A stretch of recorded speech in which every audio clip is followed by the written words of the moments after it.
Ndugu kiongozi wa mbio za Mwenge wa Uhuru kitaifa, mradi huu ni wa sekta binafsi ulioanza kutekelezwa mwaka 2023 kwa kuona fursa za uwekezaji wa hoteli katika mji wa Babati.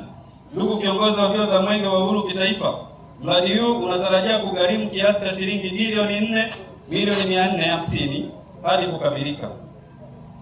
Mradi huu una awamu mbili za utekelezaji. Awamu ya kwanza imeshakamilika kwa kujenga kumbi za mikutano, vyumba 9 vya kulala, bustani na maduka kwa gharama ya shilingi bilioni 1 na milioni 210. Na awamu ya pili inaendelea kujengwa jengo la ghorofa 4 kwa kiasi cha shilingi bilioni 3 na milioni 240 hadi kukamilika. Ndugu kiongozi wa mbio za Mwenge wa Uhuru kitaifa, tunaishukuru serikali ya awamu ya 6 inayoongozwa na Mheshimiwa Daktari Samia Suluhu Hassan, Rais wa Jamhuri ya Muungano wa Tanzania, kwa kuendelea kuweka mazingira rafiki ya uwekezaji binafsi kwa wazawa wa Tanzania. Ndugu kiongozi wa mbio za Mwenge wa Uhuru kitaifa, kwa heshima kubwa tunaomba leo utuwekee jiwe la msingi katika mradi huu wa hoteli. Aidha, tunawashukuru wakimbiza Mwenge wa Uhuru kitaifa na tunawatakia safari njema. Tanzania ni yetu sote, tushikamane kwa pamoja na kuleta maendeleo. Mwenge wa Uhuru oye! Taarifa hii imesomwa kwenu nami Allen Magese, meneja wa hoteli, kwa niaba ya Remedeus Mwema Emmanuel, kaimu mkuu wa wilaya ya Babati. Mwekezaji oye!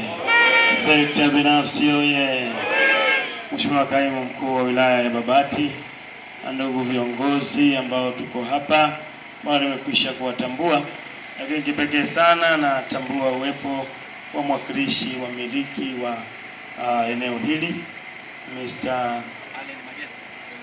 Allen Magese mwakilishi, lakini mwenyewe mmiliki anaitwa Mr. Marimo Francis. Yes. Mheshimiwa kaimu mkuu wa wilaya ya Babati, Mwenge wa Uhuru umefika katika mradi wetu wa uwekezaji, umepokea taarifa na umekagua mradi wetu. Mradi wetu unaendelea vizuri. Awamu ya kwanza umekamilika, ambapo wananchi wanaendelea kupata huduma hapa za hoteli, lakini pia mradi wa pili unaendelea. Mradi wa pili ukitazama hapa tulipo ni sehemu ya mradi wa pili, mwekezaji anaendelea kuwekeza. Na ninaamini akimaliza awamu ya pili ataendelea awamu ya tatu. Inawezekana kukawa na uwekezaji mkubwa katika eneo letu hili. Awali ya yote tumshukuru sana Mheshimiwa Rais Daktari Samia Suluhu Hassan kwa jinsi ambavyo anaweka mazingira rafiki kwa uwekezaji wetu. Ameondoa mikwamo yote. Lengo kubwa ni kuwafanya wawekezaji wapate sehemu, wapate namna ya kuja kuwekeza katika nchi yetu bila kupata mikwamo yote. Dr. Samia oye! Dr. Samia safi.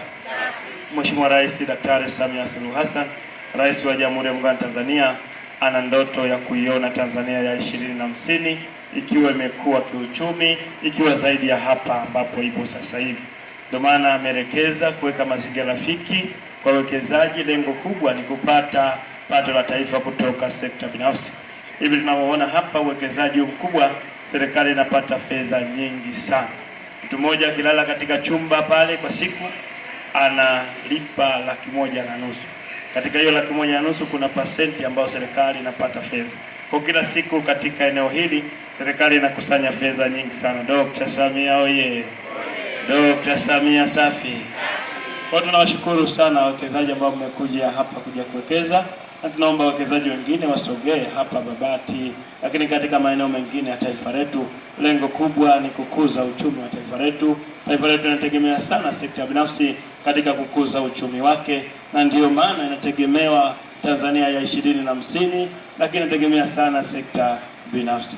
Mheshimiwa kaimu mkuu wa wilaya ya Babati, tuseme tu kwamba tunawaomba wawekezaji wengine wawe wa nje, wawe wa ndani. Tanzania ni salama, Tanzania ina amani na utulivu. Kwa zaidi ya miaka 65 sasa tunajivunia amani na utulivu katika taifa letu. Hivyo wawekezaji, karibuni Tanzania mje kuwekeza. Ni sehemu salama, sisi wa Tanzania ni wakarimu.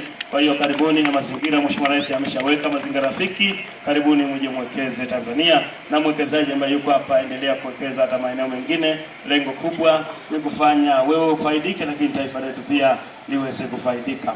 Mheshimiwa Kaimu Mkuu wa Wilaya Babati, tunawashukuru wananchi kwa na wenyewe kuungana na wawekezaji katika kuweka mazingira rafiki ili wawekezaji wetu wasipate matatizo, wasipate mikwamo. Tunawashukuru wananchi wote wa Babati kwa kuleta mashirikiano mazuri baina ya wawekezaji, lakini pia baina ya serikali yetu.